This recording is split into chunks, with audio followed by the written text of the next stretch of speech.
Bradesco. Entre nós, você vem primeiro. Olá, boa noite. Boa noite. O feriado de carnaval está chegando e a melhor companhia para quem vai pegar a estrada são prudência e informação. Sem dúvida, uma pesquisa feita em trechos importantes de 2 rodovias paulistas revela quais os tipos de acidentes são mais comuns e quais são as principais vítimas. Um motociclista faz uma manobra arriscada. Tenta passar entre 2 veículos, mas cai. Aqui, o motorista de uma van escolar perde o controle da direção e invade a outra pista. Os flagrantes são das câmeras de monitoramento de estradas administradas pela mesma concessionária em várias regiões do país. Em trechos das rodovias Castelo Branco e a Raposo Tavares, em São Paulo, o tipo de acidente mais comum é a colisão traseira. Motociclistas lideram as mortes, seguidos dos pedestres. Uma série de imprudências, elas são observadas e quando elas são observadas, a concessionária toma ali as medidas para tentar coibir esse tipo de situação. A imprudência coloca pessoas em risco todos os dias. Em horários de maior movimento, o perigo aumenta. A atenção deve ser redobrada entre 6 e 8 da manhã e no fim do dia, entre as 5 da tarde e as 7 da noite. A Polícia Rodoviária Federal reforça: a imprudência dos condutores é a principal causa de acidentes. Está olhando no celular e acaba perdendo a atenção da rodovia, focando simplesmente no celular. Isso aí é uma conduta que pode gerar um risco e ocasionar um acidente até grave. Possivelmente foi o que aconteceu neste outro flagrante. Um motorista parece perder o controle do veículo, começa a invadir a pista contrária e quase bate de frente com outro carro. Ano passado, houve quase 73 mil acidentes nas rodovias federais e foram aplicadas mais de 10 milhões de multas. 7 em cada 10 foram por excesso de velocidade. A gente acaba de completar 10 dias do mês de fevereiro e no Rio de Janeiro, a cidade já registrou quase 90% de toda a chuva prevista para o mês. Durante o temporal de ontem, 2 pessoas foram vítimas de descarga elétrica. Isso em Copacabana, zona sul da cidade. Felipe relembra os momentos de tensão que viveu em uma das esquinas mais movimentadas de Copacabana, na zona sul do Rio. Ele ouviu os gritos de uma adolescente que, em meio ao temporal, estava caída no bolsão d'água e foi ajudar. A turista chilena de 15 anos havia recebido uma descarga elétrica de um poste. Tentei botar a mão nela para tirar, mas não teve nem como, pois já caí durinho em cima dela, porque o choque dela veio direto acima de mim. O rapaz e a jovem foram socorridos por outras pessoas que passavam pelo local. Eu fiz massagem cardíaca nela uns 10 minutos para ela poder voltar. Assim, ela estava totalmente desfalecida. 1 minuto a menos ela não teria resistido, eu tenho certeza. Os 2 tiveram ferimentos moderados. O rapaz já recebeu alta e a turista segue em observação. Ainda não se sabe o que provocou a descarga elétrica. O Corpo de Bombeiros alerta que em dias de chuva a população deve evitar contato com postes, fiação elétrica e estruturas metálicas que podem estar energizadas. A orientação também é não circular por áreas com água acumulada. A Rio Luz, responsável pela iluminação pública, e a Light, pelo fornecimento de energia, informaram que estiveram no local e não constataram anormalidades.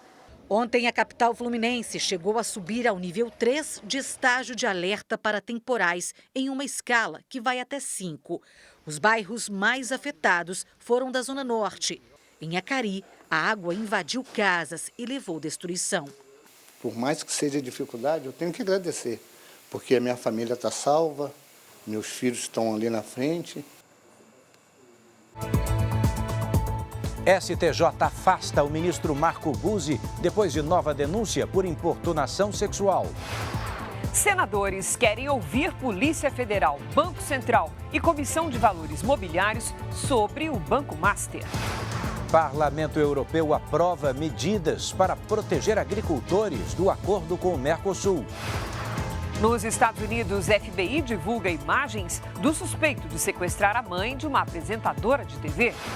No Brasil, deslizamento provoca morte de família na zona da Mata Mineira.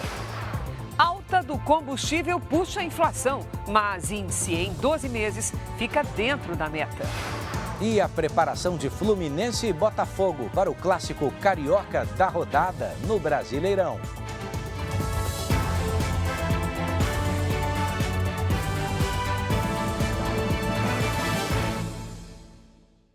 Oferecimento Bradesco. Ajuste seus limites do Pix para um carnaval seguro.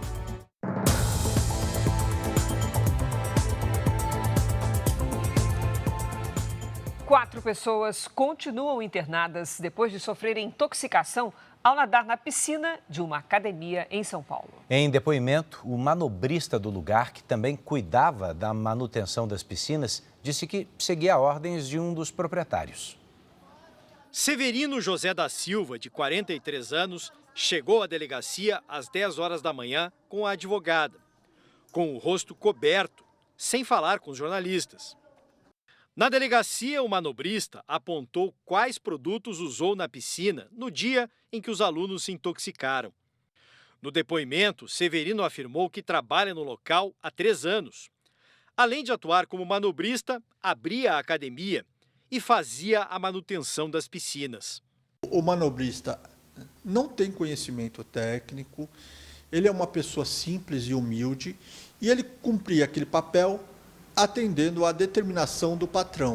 Severino contou que media os níveis da água e do cloro, fotografava o resultado e mandava a imagem para o dono, que orientava quais produtos deveriam ser utilizados e em qual quantidade. O manobrista afirmou que a piscina estava turva. Na sexta-feira, recebeu ordem de aplicar 2 medidas de cloro. No sábado de manhã, quando abriu a academia, notou que a água permanecia turva. Por isso, recebeu a orientação de colocar mais 6 medidas do produto, 3 vezes mais que a quantidade inicial. O funcionário deixou o balde pronto, perto da borda da piscina, e retornou para a parte da frente da academia. 10 minutos depois, os alunos começaram a passar mal e 2 mulheres precisaram de ajuda para sair da piscina. Ele viu uma movimentação diferente e uma mulher sentada na recepção, amparada pelo marido. A mulher é Juliana Baceto, de 27 anos, que não resistiu. 4 pessoas seguem internadas, 3 em UTIs, entre elas Vinícius, marido de Juliana. O pai dele acha que a responsabilidade é dos donos da academia. Põe pessoas sem qualificação para fazer um trabalho que é de muita responsabilidade. Na saída da delegacia, o manobrista falou rapidamente com os jornalistas. Sou funcionário da empresa, sigo ordens, é isso que eu tenho falado no momento. A advogada disse que o celular de Severino vai ser periciado. Ali constam todas as conversas dele com o superior, que ordenava, a manutenção da piscina. A polícia esperava ouvir hoje os depoimentos de 3 sócios da academia, mas só um advogado esteve aqui na delegacia. Ele disse aos investigadores que os empresários devem se apresentar amanhã para prestar esclarecimentos. O advogado não quis gravar a entrevista. A manutenção de piscinas é um trabalho que precisa seguir especificações técnicas, diz este especialista. Qualquer adição, qualquer intervenção que precise ser realizada na piscina, nunca com o banhista nela. Sempre retire. A polícia ainda aguarda o resultado da perícia nos produtos usados na piscina da academia. A polícia da Bahia procura por um homem que atacou 2 mulheres em Salvador. As vítimas foram importunadas sexualmente no meio da rua. A mulher caminhava pela calçada quando foi surpreendida por um homem que a agarrou. A vítima, de 28 anos, reagiu e o suspeito fugiu. Com medo de mostrar o rosto, ela está muito assustada. Não consigo fazer nada, fico nervosa. Tive crise do pânico desde então, tive crise de ansiedade. Fico lembrando, fica vindo os flashes na minha cabeça. No último domingo, o suspeito também atacou outra mulher no mesmo bairro, numa região de alto padrão da capital baiana. A vítima foi tocada ao descer do carro. O criminoso foi identificado, mas está foragido. A importunação sexual é qualquer ato de cunho sexual feito sem consentimento da mulher, mesmo que não envolva violência física ou grave ameaça. Esse tipo de crime tem pena de até 5 anos de prisão. Desde 2020, os casos cresceram quase 6 vezes em todo o país. Segundo o Conselho Nacional de Justiça, em média, são 58 novos processos por dia. A violência contra a mulher é um problema nacional. Em Três Coroas, no Rio Grande do Sul, um homem de 54 anos foi preso por tentativa de estupro. A vítima foi atacada dentro de casa, mas conseguiu escapar e pedir ajuda. Muitas vezes as pessoas pensam que o corpo da outra pessoa é público, que o corpo da outra pessoa está fazendo um convite de acordo com o que ela está vestida, e isso não existe. 2 casos de travessuras de criança que podiam ter terminado em acidentes graves. No Paraná, 2 gêmeos de 6 anos soltaram o freio de mão de um carro que foi parar no barranco. Já em Minas Gerais, um menino mexeu no câmbio e o veículo desceu a rua, mas nesse caso uma pessoa conseguiu evitar o acidente. A câmera de segurança registrou o pânico da mãe ao perceber que o carro descia a rua com os 2 filhos dentro, um bebê e um menino de 5 anos.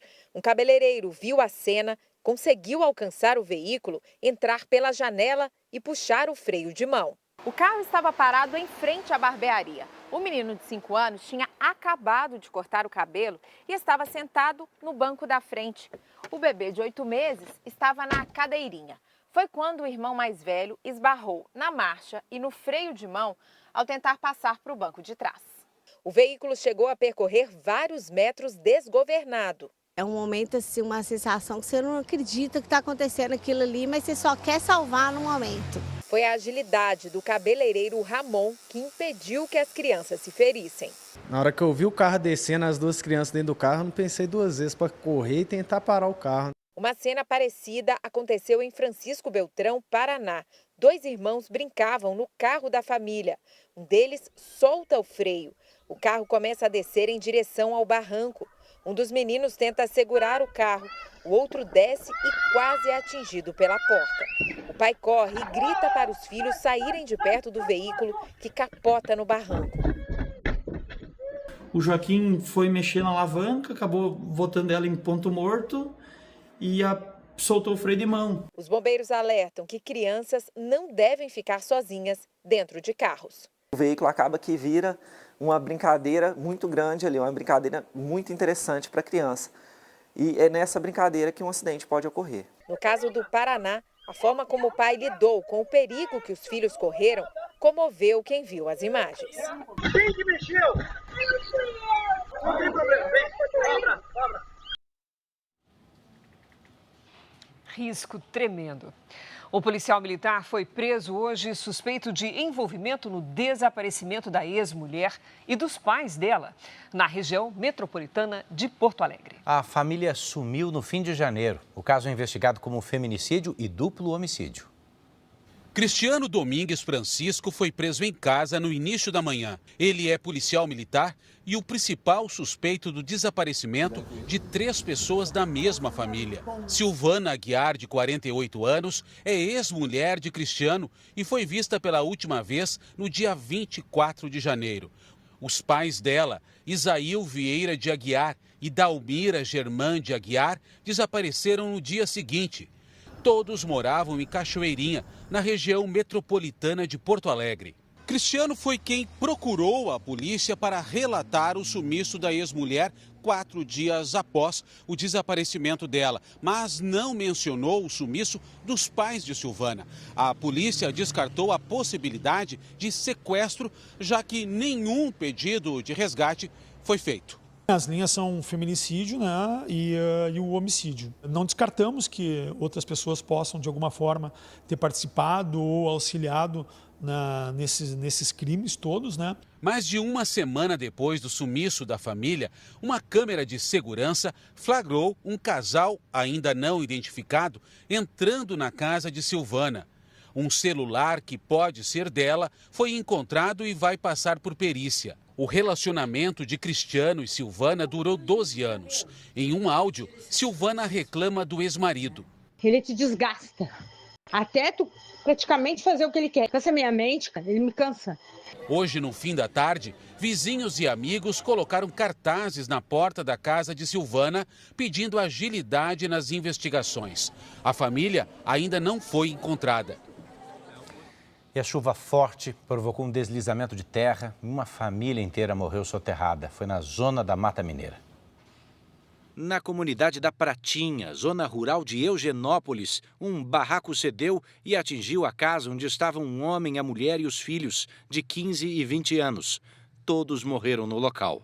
Na cidade vizinha, em Muriaé, o corpo de um homem de 55 anos foi encontrado sob escombros de ferro e madeira, depois de quase 6 horas de trabalho de resgate do corpo de bombeiros. A casa dele também foi atingida por um deslizamento de terra nesta madrugada. Segundo a Defesa Civil, 10 pessoas morreram por causa das chuvas em Minas Gerais desde outubro do ano passado. A chuva no Sudeste vai começar a perder força. Hora de conversar com a Lidiane Sayuri para saber se tem alerta de tempestade para outra região do país. Oi, Lid, boa noite. Oi, Cris. Olha, a partir de amanhã a preocupação será com a região sul. Boa noite para você. Edu, boa noite.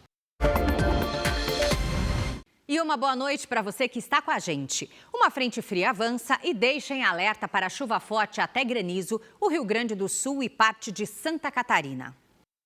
Em Salvador, dia de sol entre nuvens, com chuva passageira e até 31 graus. Em São Paulo, pancadas de chuva à tarde e à noite, com máxima de 28. Em Porto Velho, temporais ao longo do dia e noite chuvosa, faz até 29.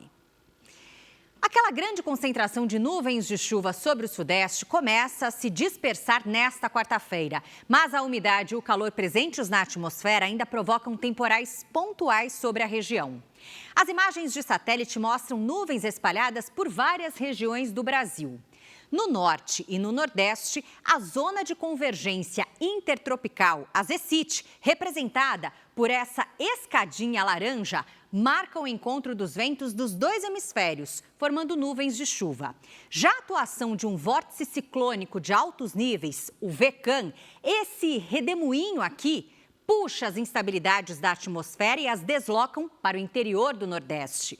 Em Porto Alegre, alerta de calor, com até 37 graus. Em Rio Branco, faz 29. Em Natal e em Goiânia, 27. E até 33 no Rio de Janeiro. Tempo delivery. O Amauri quer saber a previsão para a cidade de Jalpaci, Goiás. Boa noite, Amauri. As temperaturas sobem aos poucos essa semana, com sol entre nuvens e chuva rápida a qualquer hora.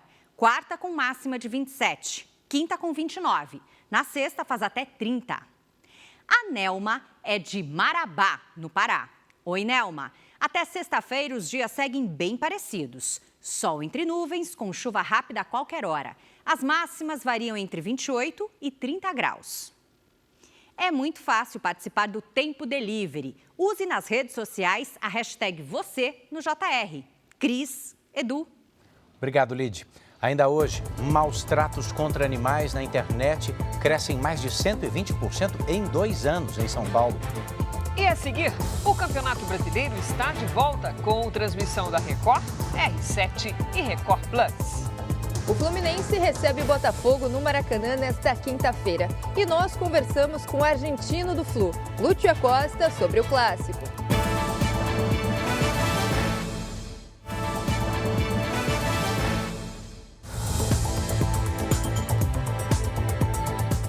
Campeonato Brasileiro está de volta. Na quinta-feira, a partir das 7 da noite, vai ter clássico aqui na tela da Record, do R7 e do Record Plus. Fluminense e Botafogo vão se enfrentar no Maracanã. Então vamos conversar com Bruno Lohans, porque a rivalidade entre essas equipes é a mais antiga do país.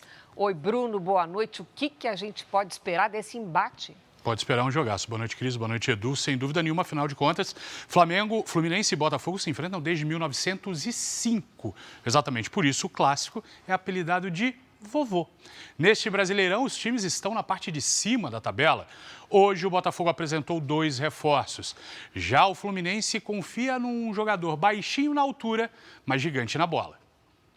Em agosto do ano passado, o Fluminense apostou na contratação de um argentino que estava nos Estados Unidos. Não demorou para ele se adaptar ao novo time. Creo que temos um grupo de jugadores y seres humanos muy buenos, entonces se fue siendo más fácil para mí llegar a Brasil y adaptarme mucho más rápido. Em 6 meses no Fluminense, o argentino Lúcio Acosta já se consolidou como um dos principais jogadores da equipe. E pensar que, aos 9 anos, ele quase desistiu do futebol depois de ser diagnosticado com uma doença que afetava o crescimento. Lúcio tem 1,60 m de altura. Muchos treinadores falaram que não ia a jogar nunca por mi tamaño, por esas cosas, entonces eso motiva mucho a uno a querer demostrar a ellos y a todos los demás que los chiquitos también podemos. Em 29 jogos pelo Fluminense, o argentino caiu nas graças do torcedor. Ele já fez um golaço contra o Grêmio nesse Brasileirão. O próximo jogo do tricolor carioca será contra o Botafogo, que apresentou nesta terça o volante Wallace Davi e o zagueiro Ítalo. Os 2 reforços podem estrear no Clássico. Na minha cabeça eu sempre trabalhava que eu precisava estar pronto, que eu precisava trabalhar todos os dias para quando a oportunidade chegar eu estar pronto. Wallace Davi também está preparado e até começou o aquecimento. Te amo, fogo, te amo, fogo, te amo, fogo. E não foi só o Botafogo que se reforçou. Vasco e Corinthians também contrataram novos jogadores. No Corinthians, o meio-campo Alan chegou emprestado pelo Flamengo por 1 ano. Quero construir uma história aqui no Corinthians e ajudar a conquistar títulos. No Vasco, a apresentação em dose dupla. O atacante argentino Cláudio Spinelli, que estava no Independiente Del Valle do Equador, assinou contrato de 3 anos. E o lateral esquerdo cuiabano veio emprestado pelo Nottingham Forest da Inglaterra até o fim do ano. Estou muito feliz pelo esse projeto e tomara que seja um ano de conquista para a gente. Reforçando o convite, quinta-feira, a partir das 7 da noite, tem o clássico Fluminense e Botafogo pela 3ª rodada do Brasileirão, aqui na Record, no R7 e no Record Plus. E nesse dia, o JR começa mais cedo. E eu estarei no Maracanã com vocês. Boa. Se Deus quiser. Obrigada, Bruno. Veja a seguir. Em São Paulo, nova lei autoriza que cães e gatos sejam enterrados em jazigos da família. E também, FBI divulga imagens do homem que teria sequestrado mãe de apresentadora de TV. Suspeito invadiu a casa armado, com o rosto coberto e uma mochila nas costas.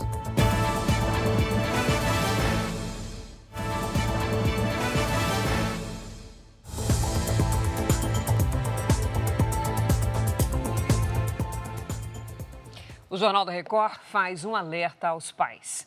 Adolescentes participam de desafios na internet que incluem a tortura de animais. Olha o que a gente está assistindo. Levantamento da Polícia Civil de São Paulo mostra que esse tipo de maus-tratos cresceu 120% entre 2024 e 2026. O vídeo é forte. Uma adolescente mineira de 16 anos mata o gato de estimação. Ela faz uma transmissão ao vivo para mais de 100 pessoas. Olha que doido. Eu prometi apenas matar. Tem que fazer mais alguma coisa? Eu acho que por enquanto é isso. A polícia investiga se a adolescente estava sendo chantageada. Para que ele não divulgue a foto íntima dela, o vídeo íntimo, ele é submetido a rituais perversos, cruéis, que incluem, não raras vezes, matar o próprio animal de estimação. Um levantamento exclusivo do Núcleo de Análise Digital da Polícia Civil de São Paulo revelou que os casos de maus-tratos a animais ligados a desafios da internet cresceram 120% entre 2024 e 2026. Muitas vezes, os adolescentes são aliciados quando participam de jogos online. Para ganhar destaque nos grupos, eles têm que realizar e transmitir os desafios. Quanto mais o bichinho sofrer ali ao vivo, né, mais eu subo na hierarquia do grupo. E não são episódios que acontecem de vez em quando. Não, eles acontecem todas as madrugadas. Aqui, 46 pessoas assistem outra menina mutilar uma codorna. Um dos administradores do grupo critica a demora em realizar o desafio. Mas essa menina aí, sei lá, parece que é muita gordura mesmo na pele. No ano passado, houve um aumento de 53% em notificações de maus-tratos a animais para a Central Nacional de Denúncias de Crimes Cibernéticos, comparado com 2024. Isso é extremamente grave, porque essa violência, ela não só cada vez está maior, mas ela está emergindo para outras formas de violência na nossa sociedade também. Agora a gente fala também sobre o grande número de imagens de exploração sexual infantil na internet. Isso tem preocupado as autoridades. Só uma única organização recebeu mais de 60 mil denúncias no ano passado. Em São Paulo, um homem foi preso por crimes cibernéticos relacionados a crianças e adolescentes. Durante um ano, os agentes investigaram o compartilhamento de pornografia infantil pela internet. O inquérito levou à prisão de um homem em São Paulo, suspeito de compartilhar imagens de crianças e adolescentes. Equipamentos eletrônicos foram apreendidos e vão passar por perícia. As investigações ainda continuam para a gente apurar a participação de eventuais coautores e outros envolvidos nesses crimes. Especialistas alertam que esse tipo de crime tem sido cada vez mais comum.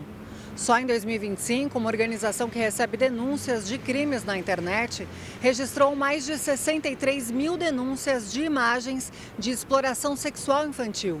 Uma das hipóteses é que a inteligência artificial tem contribuído também para esse aumento, na medida que você tem hoje ferramentas que produzem conteúdos que são ultra-realistas e que são facilmente acessíveis, com custo barato, e muita gente tem usado exatamente para gerar imagens que são manipuladas de crianças e de adolescentes, ou mesmo imagens inteiramente artificiais de abuso sexual de crianças e adolescentes. Hoje, no Dia da Internet Segura, um evento em São Paulo reuniu representantes de grandes empresas de tecnologia para discutir a segurança na rede.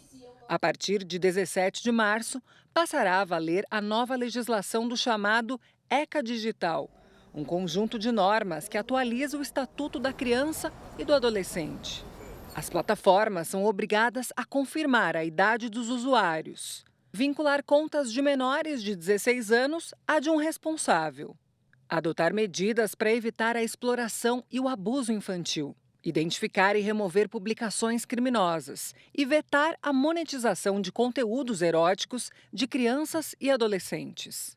A gente não pode esquecer que a responsabilidade pela prática de crimes contra crianças e adolescentes é quem está ali praticando a violência, mas as plataformas, se elas não adotarem medidas de prevenção e proteção, elas passam a ser corresponsáveis pelas violações de crianças e adolescentes na internet. Então vamos ao outro lado. O Google disse que já implementa políticas e tecnologias para promover experiências mais seguras para menores na internet. O TikTok afirmou ter lançado novos recursos para garantir a segurança na rede social. Já a Meta, dona do Instagram e do Facebook, não se pronunciou. Agora veja que dado alarmante. Mais de 90% dos crimes virtuais investigados em operações da Polícia Federal no ano passado tinham relação com abuso sexual infantil na internet. Esse dado faz parte de um balanço que foi divulgado hoje em Brasília. Em 2025, a Polícia Federal fez quase 4 mil operações, realizou 26 mil prisões e cumpriu 11 mil mandados de busca e apreensão. No total, foram apreendidos 9 bilhões e 500 milhões de reais do crime organizado.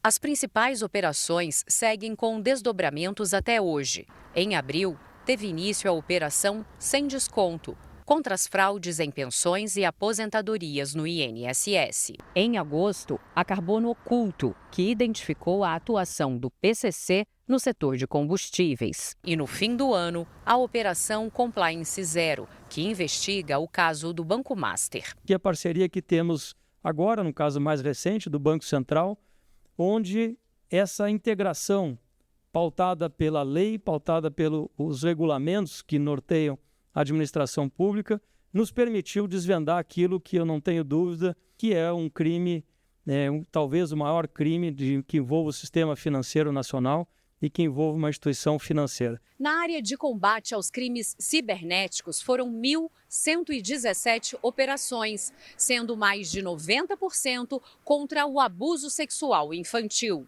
114 vítimas foram resgatadas, número 15% maior do que no ano anterior. O ministro da Justiça e Segurança Pública ainda destacou a análise de duas propostas do governo no Congresso Nacional: a PEC da Segurança Pública e o projeto de lei antifacção. A avaliação sobre o PL antifacção é que o texto atual é bom e nós estamos esperançosos de que haja aprovação e nós queremos viabilizar um núcleo essencial da PEC de segurança sobre a qual haja convergência da maioria do parlamento. 45 cidades de São Paulo estão em estado de atenção para deslizamentos de terra por causa dos temporais. Em São José dos Campos, mais de 150 moradores continuam fora de casa depois que 2 crateras se abriram na mesma rua. Esta família escapou por pouco de uma tragédia. O casal entra na garagem com o bebê no carrinho e, segundos depois, um enorme buraco no asfalto se forma. Quem vive neste prédio precisou sair às pressas. A gente está em casa de parente, né? A gente não tem onde ficar. O buraco se abriu no sábado, depois de chuvas intensas em São José dos Campos, no interior paulista. No mesmo bairro, outra cratera assustou os moradores. Estamos com medo de afundar de novo em mais lugares, né? A gente não sabe como é que está embaixo. A distância entre as 2 crateras é de cerca de 250 metros. Elas se formaram na mesma rua, num intervalo de 11 dias. A Prefeitura de São José dos Campos começou as obras para estabilizar o solo. Enquanto isso, os imóveis ao redor seguem interditados. Segundo a Defesa Civil, no passado, o asfalto da rua cedeu em vários trechos. Aqui passa galerias, de grande porte, com uma profundidade até bastante elevada. A equipe técnica, a prefeitura está fazendo essa análise em que estado está toda essa estrutura aí de drenagem. A chuva também causou estragos em Taubaté. Um córrego transbordou, ruas ficaram alagadas e moradores precisaram ser resgatados com botes após a água ultrapassar 2 metros. Fogão, geladeira, guarda-roupa, cômoda, boiou tudo. Perdi muita coisa. 120 casas foram atingidas e as famílias estão acolhidas em uma escola municipal. A Defesa Civil do Estado e o Fundo Social de São Paulo enviaram ajuda humanitária, com cestas básicas e kits de higiene. O município e o Estado estão agindo de maneira integrada para que a gente consiga trazer pelo menos um conforto para as famílias e fazer com que as pessoas voltem à vida normal delas. O Ministério Público de Santa Catarina pediu a exumação do corpo do cão Orelha. O órgão verificou a necessidade de complementar a investigação. Um adolescente é apontado como suspeito de ter agredido o animal no início de janeiro. 3 adultos foram indiciados por coação a testemunhas. A Justiça de Minas Gerais deu prazo de 30 dias para que a Prefeitura de Belo Horizonte adote medidas emergenciais na Lagoa do Nado, onde uma barragem se rompeu no ano passado. Relatórios técnicos apontam falhas graves no escoamento da água. A Prefeitura afirmou que já monitora a área e que a licitação das obras está em andamento.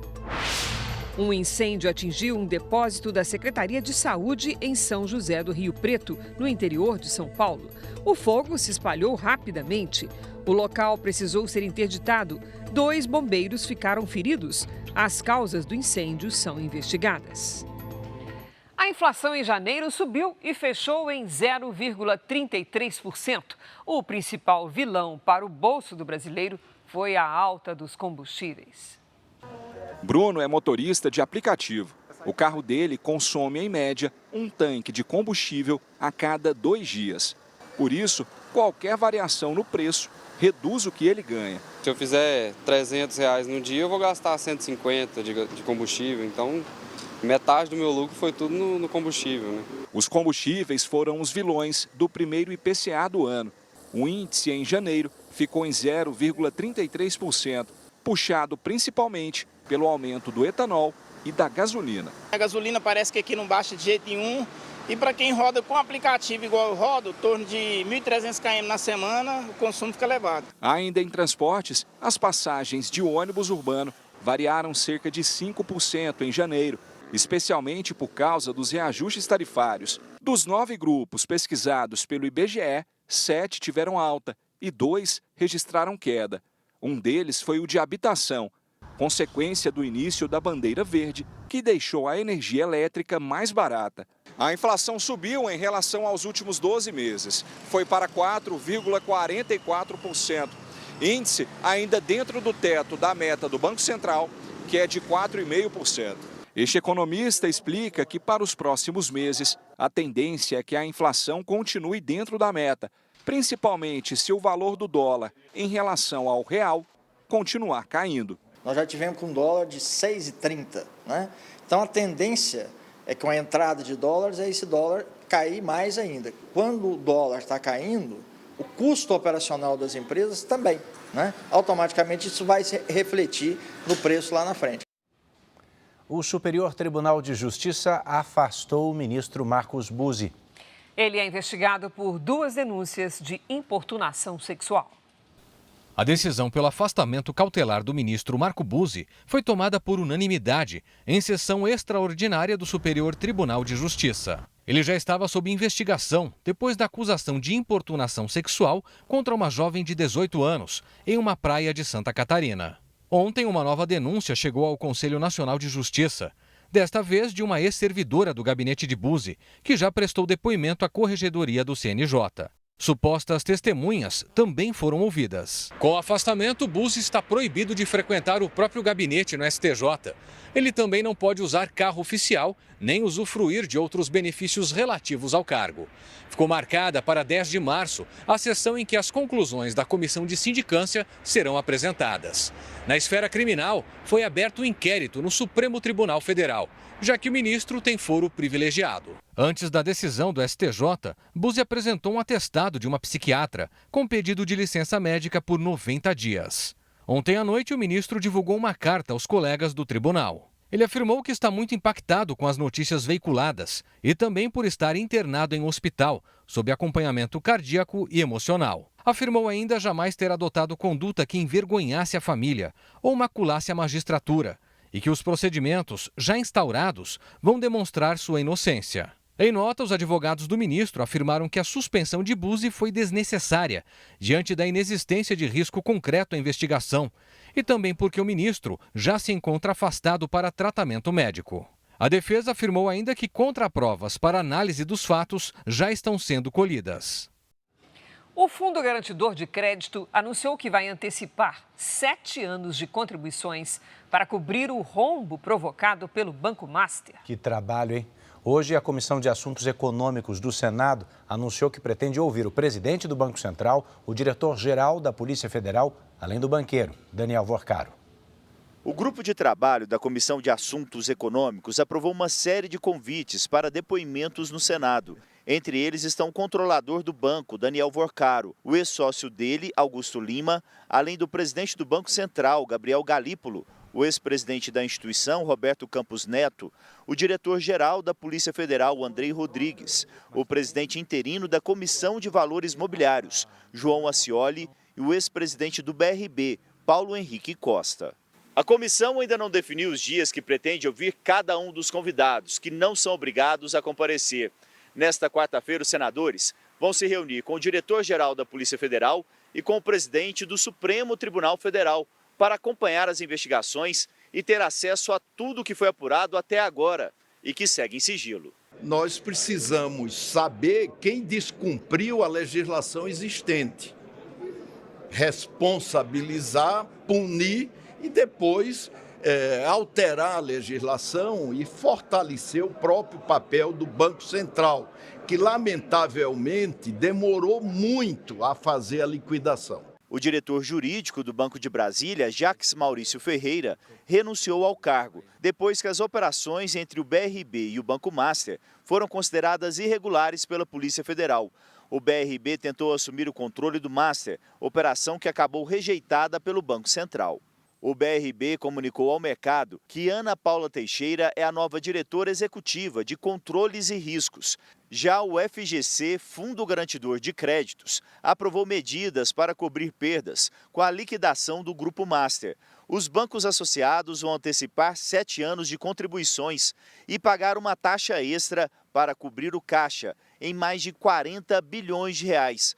O impacto previsto do caso no fundo chega a 55 bilhões de reais. O deputado Leur Lomanto Júnior, do União Brasil da Bahia, é o novo presidente da Comissão de Constituição e Justiça da Câmara. Leur Lomanto Júnior foi eleito hoje por maioria simples, com 36 votos. A comissão é a mais importante da casa, responsável por analisar se os projetos de lei estão de acordo com a Constituição e assim podem continuar tramitando. É o caso do projeto que trata do fim da escala de trabalho 6x1, que foi enviado ontem à comissão. Olha o que disse hoje o relator da PEC da Segurança Pública, o deputado federal Mendonça Filho. Ele afirmou que estuda propor a redução da maioridade penal para todos os tipos de crimes. O relatório original prevê a responsabilização de menores de 16 anos apenas em casos em que o crime é hediondo. Mendonça disse ainda que não consultou o novo ministro da Justiça, Wellington César Lima, sobre a possível alteração. Hoje, o deputado se reuniu com o presidente da Câmara, Hugo Mota, e integrantes do Ministério Público para discutir a proposta.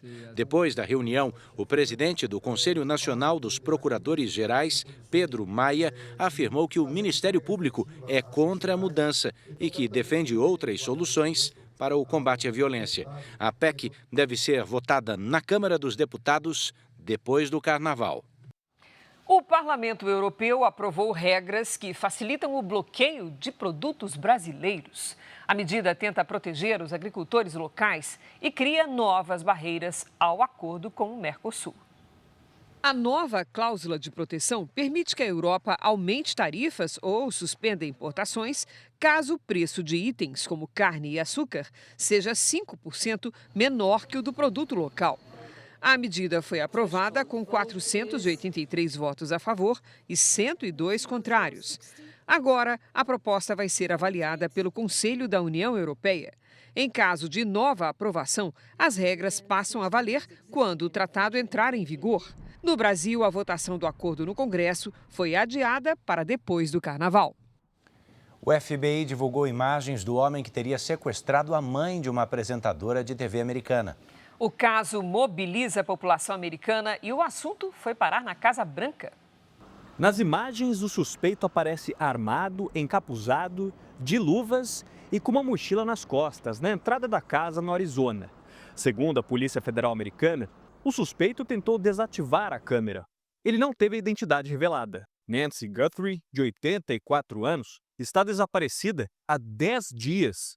Os sequestradores teriam exigido 6 milhões de dólares, o equivalente a 31 milhões de reais. A família declarou que está disposta a pagar o resgate, mas antes pede uma prova de que a idosa esteja viva.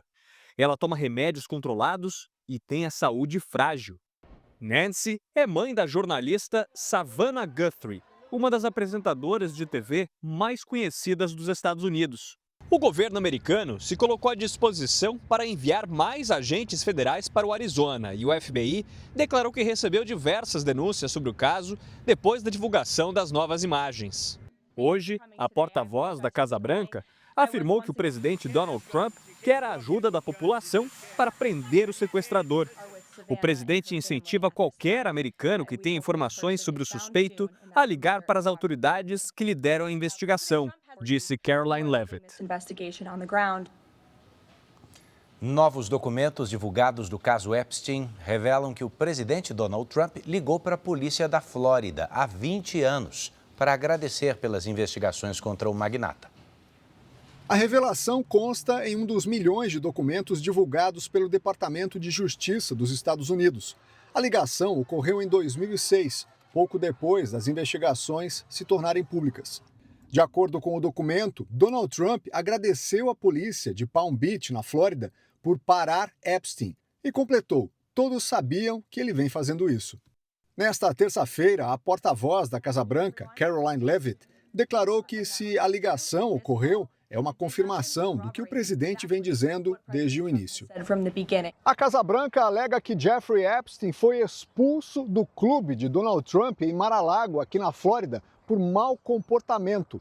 O republicano sempre negou qualquer relação com os crimes cometidos pelo magnata e expressou apoio a funcionários do governo citados no processo.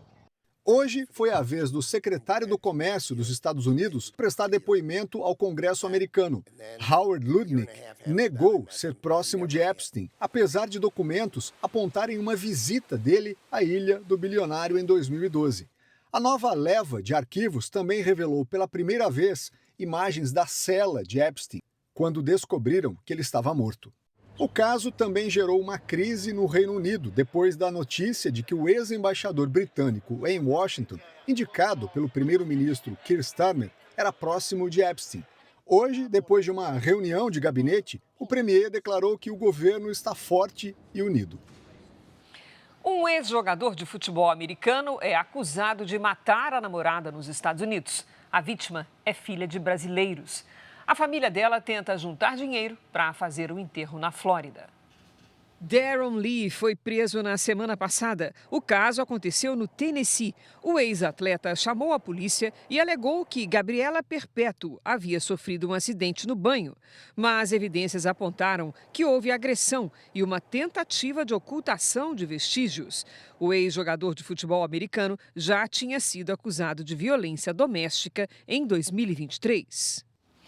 De volta ao Brasil, um trabalhador ficou preso a 130 metros de altura em um prédio em Goiânia. O homem trabalhava no 43º andar quando ficou pendurado depois que uma corda arrebentou. Os bombeiros tiveram de montar um sistema de rapel na escada de um apartamento para resgatar o trabalhador. Toda a operação levou 30 minutos e o homem foi retirado sem ferimentos. A polícia de São Paulo vai investigar se Suzane von Richthofen furtou objetos do tio, enquanto a justiça analisava quem seria responsável por administrar a herança dele. A denúncia foi feita pela ex-companheira de Miguel Abdala Neto, tio de Suzane. Ele morreu no início do ano, em São Paulo. A justiça declarou semana passada Suzane como responsável pela herança, avaliada em 5 milhões de reais. Segundo a ex-companheira do tio, Suzane retirou da casa uma série de objetos antes de ser nomeada como administradora da herança. A defesa de Suzane von Richthofen não foi encontrada. No Pará, 6 pessoas foram presas suspeitas de participarem de um esquema que fraudava contratos com seguradoras de veículos. O prejuízo passa de 4 milhões de reais. A quadrilha ostentava uma vida luxuosa nas redes sociais. Entre os detidos estão um servidor do Departamento de Trânsito do Pará e o vereador da cidade de Castanhal, Marcelo dos Santos. Segundo a investigação, ele é apontado como um dos principais mentores do esquema. É uma pessoa que já tem passagem pelo sistema penitenciário, já respondeu pelo crime de roubo a uma instituição bancária aqui no nosso estado, já respondeu por outro episódio envolvendo também veículos roubados. O Marcelo não sabe nem por que está sendo preso. E aí fica difícil falar sobre os fatos, né? Agora eu preciso ter realmente acesso à decisão judicial e a todo o procedimento policial para poder recorrer. Carros de luxo, uma moto aquática, dinheiro, armas e celulares foram apreendidos. Tudo será periciado. As informações sigilosas eram repassadas aqui do estado para pessoas investigadas em Minas Gerais, que formalizavam os contratos fraudulentos. O grupo de estelionatários alegava às seguradoras que os veículos haviam sido roubados.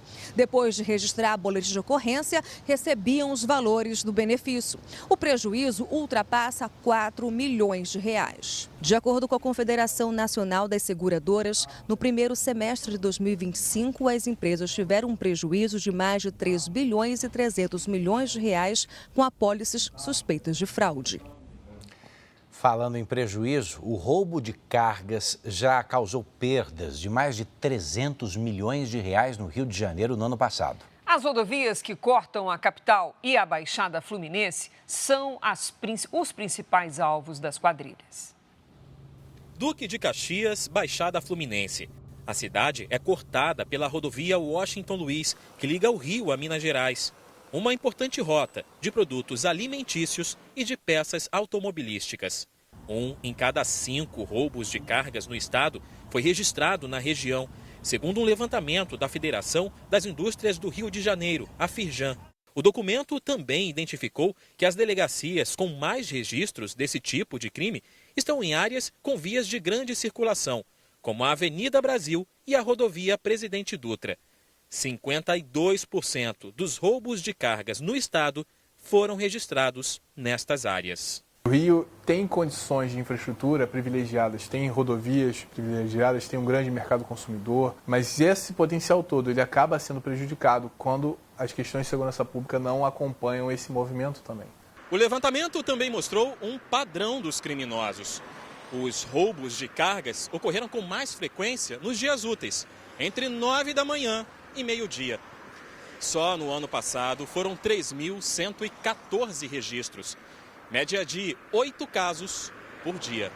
A Polícia Militar informou que faz ações para coibir esse tipo de crime.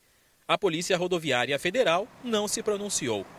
As perdas diretas para o setor passaram de 300 milhões de reais no ano passado.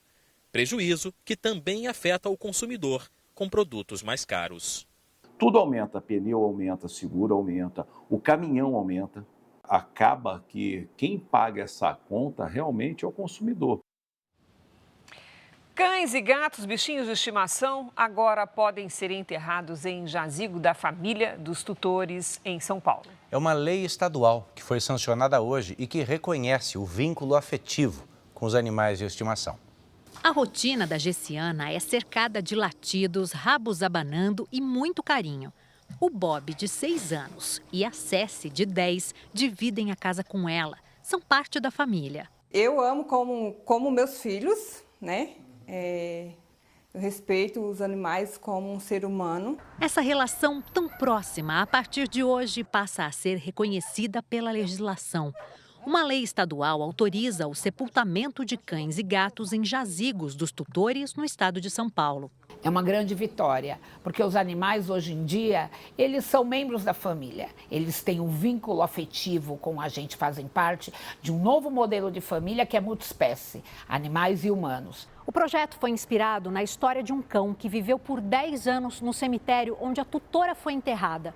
Quando o animal morreu, a justiça autorizou que ele fosse sepultado junto a ela. Quem tem pet em casa sabe que essa ligação emocional é importante e muito verdadeira. A nova lei reconhece o vínculo afetivo entre tutores e animais de estimação. O Brasil tem uma população estimada de 60 milhões de cachorros. São Paulo é o estado que concentra o maior número de cães e gatos. De acordo com a nova lei, cada município paulista deverá definir as próprias regras, respeitando as normas sanitárias e ambientais. As despesas do sepultamento do pet são de responsabilidade da família dona do jazigo. Para a Gessiana, a lei é o reconhecimento de um laço afetivo que sempre existiu. Eu quero que eles fiquem para sempre com a gente, porque eu tenho amor a eles como meus filhos, entendeu? Eu quero que fique para sempre, né, Bob? À 00:30 tem mais Jornal da Record para você. As reportagens de hoje estão no Record Plus e em todas as nossas plataformas digitais. A programação da Record também está ao vivo e de graça no Record Plus. Você fica agora com a novela Mãe e logo depois de Reis tem capítulo especial de Chamas do Destino. Não perca! Ótima noite para você. A gente se vê amanhã. Até lá.